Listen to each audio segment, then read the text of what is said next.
Hello students, good morning. कसे आहात? कशी झाली दिवाळी?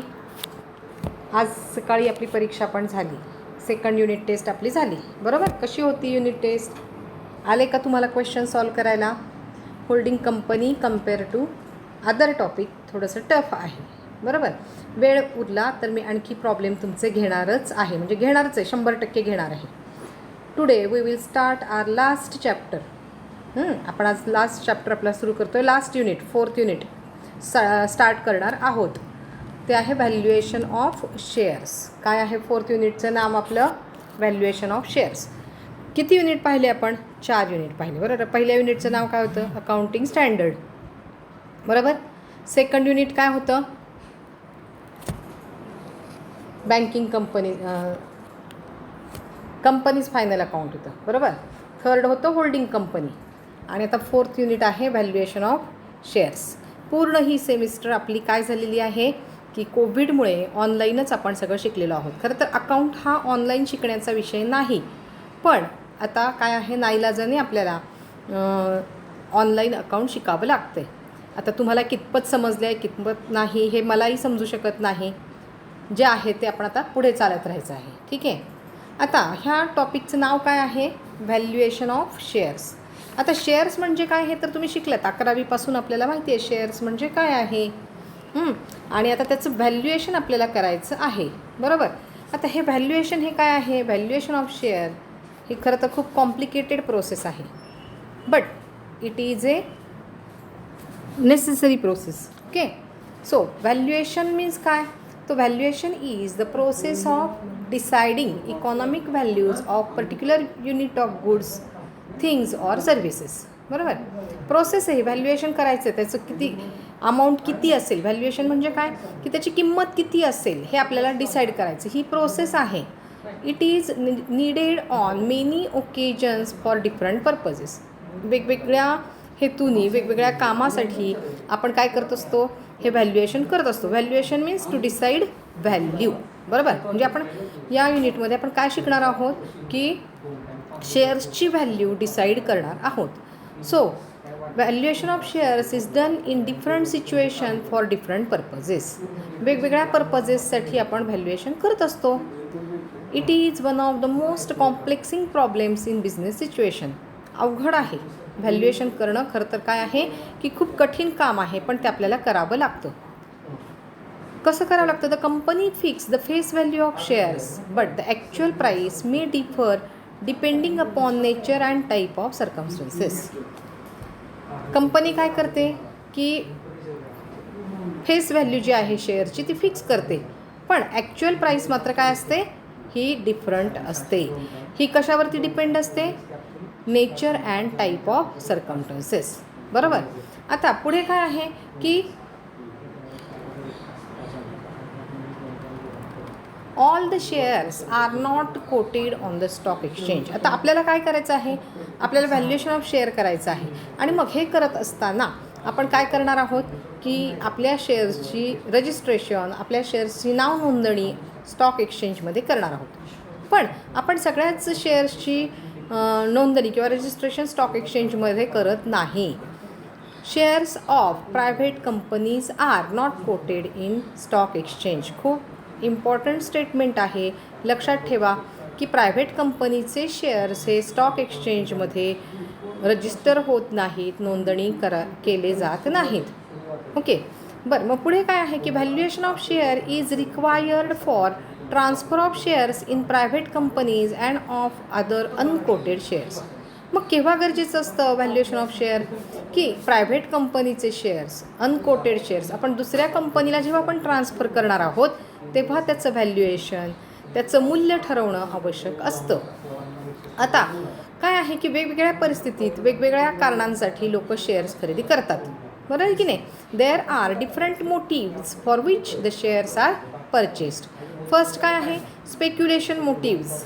हर्षद मेहता आठवतो का तुम्हाला? तुम्ही लहान असाल खूप, त्यामुळे तुम्हाला ती व्यक्ती माहिती नाही. केतन पारेख हे असे लोक आहेत की जे काय करत होते की शेअर्सच्या किमती वाढल्या की ते विकून टाकायचे, कमी किमतीला असताना खरेदी करायचे. अब्जावधी रुपये त्यांनी याच्यामध्ये मिळवले. स्पेक्युलेटिव्ह जुगार खेळल्यासारखं आहे. की शेअर्सच्या किमती वाढल्या की ते विकायचे, कमी झाले की खरेदी करायचे. ट्रेडिंग असतं ते, इंट्राडे ट्रेडिंग वगैरे कंपन्यांचं चालतं, शेअर्सचं चालतं आणि त्याच्यातून काय करतात हे लोक पैसे मिळवतात. आपण सामान्य माणसं जी आहेत ती स्पेक्युलेटिव्ह मोटिव्ससाठी कधीच शेअर्स खरेदी करत नाहीत. आता सेकंड मोटिव्ह काय आहे? इन्व्हेस्टमेंट. आपण जे मिडल क्लास लोक आहोत, आपण जे सर्वसामान्य लोक आहोत, हे आपण शेअर कशासाठी खरेदी करतो? की एक इन्व्हेस्टमेंट पर्पज म्हणून, की शेअर्सच्या किमती वाढल्या तर त्याचा आपल्याला फायदा मिळावा, आपल्याला त्याच्यापासून प्रॉफिट व्हावा, हे एक आपलं उद्दिष्ट असतं. आणि म्हणून आपण काय करतो की एक बचत असावी, गुंतवणूक म्हणून, बचत म्हणण्यापेक्षा गुंतवणूक म्हणून आपण काय करत असतो की शेअर्सची खरेदी करत असतो. देन थर्ड आहे कंट्रोल मोटिव्स. आता हे कंट्रोल मोटिव्स आपण तर लास्ट चॅप्टरला शिकलोच आहोत. कोणतं होतं लास्ट चॅप्टर आपला? होल्डिंग कंपनी होता, बरोबर आहे. होल्डिंग कंपनी काय करायची? सबसिडरी कंपनीचे मोर दॅन 50% शेअर्स खरेदी करायची, बरोबर आहे. तर मेन मोटिव्ह काय होता की ही सबसिडरी कंपनीचा कंट्रोल करता यावं, हे होल्डिंग कंपनीचं मोटिव्ह असायचं. म्हणजे शेअर्सची खरेदी करत असताना कंट्रोल मोटिव्ह हा पण एक काय असतो? उद्देश असतो. आणि म्हणून काय केली जाते? शेअर्सची खरेदी केली जाते. ओके. आता याच्यानंतर आहे नीड फॉर व्हॅल्युएशन. कशासाठी गरजेचं आहे? व्हॅल्युएशन ऑफ शेअर का करायचं आणि कुठल्या शेअर्सचं करायचं? तर फर्स्ट आहे for amalgamation or absorption purposes. आपण अमलगमेशन FY BComला असताना आपण शिकलेलो आहोत आणि आता आपल्याला पण नेक्स्ट टर्मला किंवा नेक्स्ट सेमिस्टरला, 4th सेमिस्टरला अमलगमेशन हा टॉपिक आहेच आहे. तर ह्या अमलगमेशन म्हणजे काय? When 2 or more company comes together and run their businesses. मग ह्या अमलगमेशनसाठी दुसऱ्या ज्या दोन्ही कंपन्यांच्या शेअर्सचं व्हॅल्युएशन करणं गरजेचं असतं आणि म्हणून व्हॅल्युएशन केलं जातं.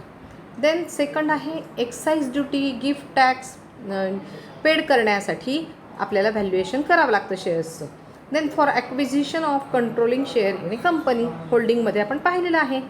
Then for conversion of preference share into equity shares and vice versa. बघा, प्रेफरन्स शेअर्स माहिती आहेत तुम्हाला, आपलं झालेलं आहे 11वीपासून प्रेफरन्स शेअर्स म्हणजे काय. या प्रेफरन्स शेअर्सचं जर आपल्याला इक्विटी शेअरमध्ये कन्व्हर्जन करायचं असेल, ट्रान्सफर करायचं असेल तर आपल्याला व्हॅल्युएशन ऑफ शेअर करावं लागतं. किंवा इक्विटी शेअर्सचं कन्व्हर्जन प्रेफरन्स शेअर्समध्ये करायचं असेल तरी पण त्याचं व्हॅल्युएशन करणं गरजेचं आहे. नाहीतर ह्याच्या किमती चुकीच्या असू शकतात. 5 मिनिटांनी जर लेक्चर चाललं आहे. Then for granting loans on the pledging of shares as security. बघा, जेव्हा आपण लोन घेत असतो, आपल्याला लोनची गरज असते, आपल्याला पैशाची गरज असते, आपल्याला फंड्सची गरज असते, तेव्हा तारण म्हणून किंवा सिक्युरिटी म्हणून आपण शेअर्स ठेवत असतो. मार्केटमध्ये जर त्या शेअर्सची व्हॅल्यू कमी असेल आणि आपल्याला जर त्याच्यापेक्षा जास्त लोन पाहिजे असेल तर ते मिळणार नाही, बरोबर. मग शेअर्सच्या किमतीच्या 70 to 75% लोन आपल्याला मिळत असतं आणि मग फॉर दॅट पर्पज आपल्याला काय करावं लागतं? व्हॅल्युएशन ऑफ शेअर करावं लागतं. केव्हा? जेव्हा आपल्याला लोनसाठी सिक्युरिटी म्हणून शेअर्स द्यायचे असतील तर. Okay. Then next for issue of bonus or right shares. आपल्याला बोनस ऐवजी रोख बोनस, कॅश बोनस द्यायच्याऐवजी आपण काय केलेलं आहे? आपण काय डिसाईड केलं की इक्विटी शेअर्स आपण इश्यू करूयात, बरोबर. मग हे इक्विटी शेअर्स इश्यू करत असताना किती प्रॉफिट झालेला आहे आणि त्या रेशोमध्ये त्या शेअर्सची प्राईस किती आहे, आपल्याला किती डिव्हिडंड म्हणून द्यायचं आहे शेअर्स, किंवा अमाऊंट किती आहे, हे सगळं फिक्स करण्यासाठी आपल्याला व्हॅल्युएशन ऑफ शेअर करावं लागतं. Then for selling unquoted shares by share holders.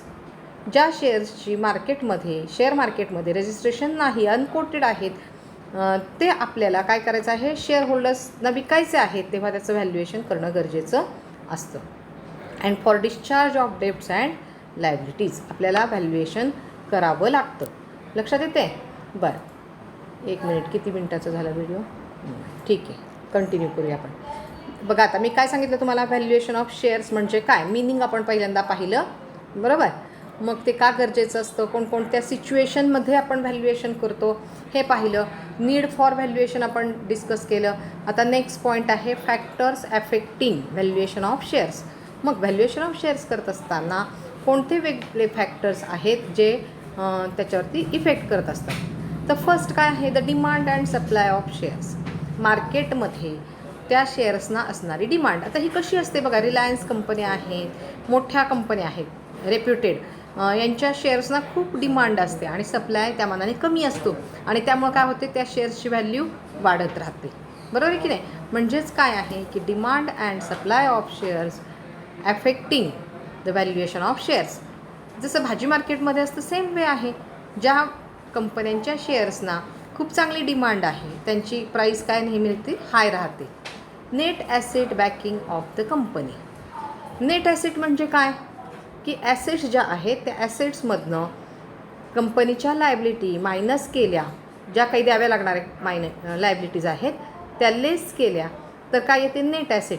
मग ही नेट ॲसेट किती आहे कंपनीची, ती जेवढी जास्त तेवढं शेअर्सची व्हॅल्यू जास्त राहते. बरोबर. Then future earning and past profit of the company. Definitely ज्या प्रॉफिटेबल कंपन्या आहेत, ज्यांना कंटिन्युअसली ज्यांचा प्रॉफिट इन्क्रीजिंग आहे, त्यांच्या शेअर्सचं व्हॅल्युएशन काय होणार आहे, इन्क्रीजिंग राहणार आहे, चांगलं राहणार आहे. ज्या लॉसमधल्या कंपन्या आहेत, ज्यांचं फ्युचर अर्निंग अनस्टेबल आहे, अनिश्चित आहे, अस्थिर आहे, अशा कंपन्यांचे शेअरची व्हॅल्यू काय होणार आहे, डेफिनेटली कमी राहणार आहे. Then change in government policies. आता गव्हर्मेंट पॉलिसीज म्हणजे काय, पॉलिसी मीन्स काय, पॉलिसी मीन्स धोरण.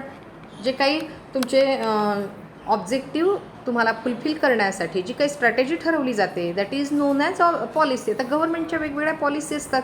आपण शिकलेलो आहोत FYला. मॉनेटरी पॉलिसी आहे, इम्पोर्ट एक्सपोर्ट पॉलिसी आहे, टॅक्स पॉलिसी आहे, फिस्कल पॉलिसी आहे. बरोबर आहे की नाही? आता तुम्हाला माहिती आहे गव्हर्मेंटनी काय आणली होती, GST पॉलिसी काढलेली एक 5-6 वर्षापूर्वी.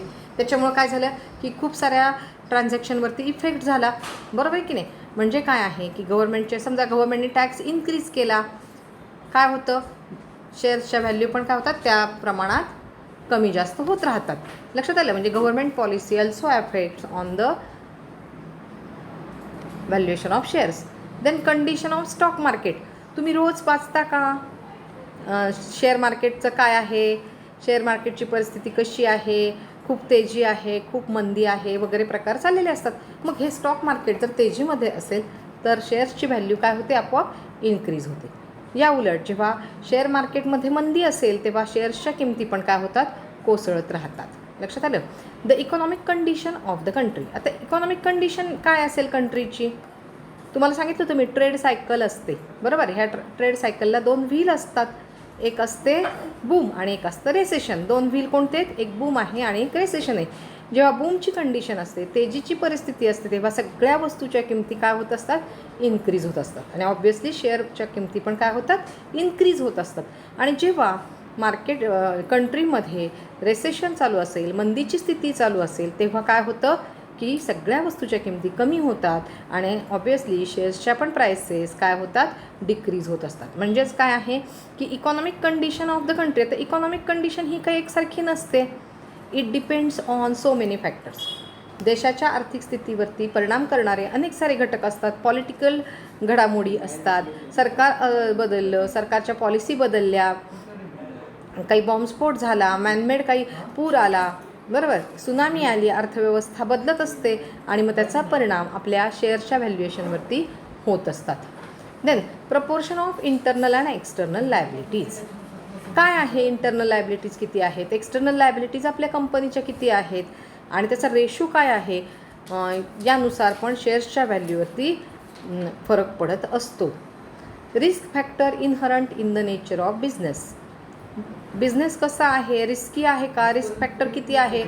जर खूप सारी रिस्क असेल बिझनेसमध्ये तर काय आहे की शेअर्सच्या प्रॉफिट पण इन्क्रीज होतो. जेवढी रिस्क जास्त तेवढं प्रॉफिट जास्त आणि मग शेअर्सच्या किमती काय होत असतात, त्या पद्धतीने कमी जास्त होत असतात. Variation in level of prices. Price stability आहे का, प्राईस स्टॅबिलिटी किंमत स्थैर्य अर्थव्यवस्थेमध्ये, इकॉनॉमीमध्ये प्राईस स्टॅबिलिटी जर असेल तर काय आहे की व्हॅल्युएशन ऑफ शेअर पण स्टेबल राहतं आणि त्या किमती स्थिर राहतात. लक्षात आलं? हे काय आहे, factors affecting valuation of shares. मला असं वाटतं की जो एवढा भाग मी तुम्हाला सांगितला तो तुम्हाला समजला असेल. आणखी पुढे मेथड्स आपण नेक्स्ट लेक्चरला घेऊ आणि नंतर आपण प्रॉब्लेम घेऊ. होल्डिंग कंपनीचे प्रॉब्लेम्स मी अजून घेणार आहे. Okay, bye bye, thank you.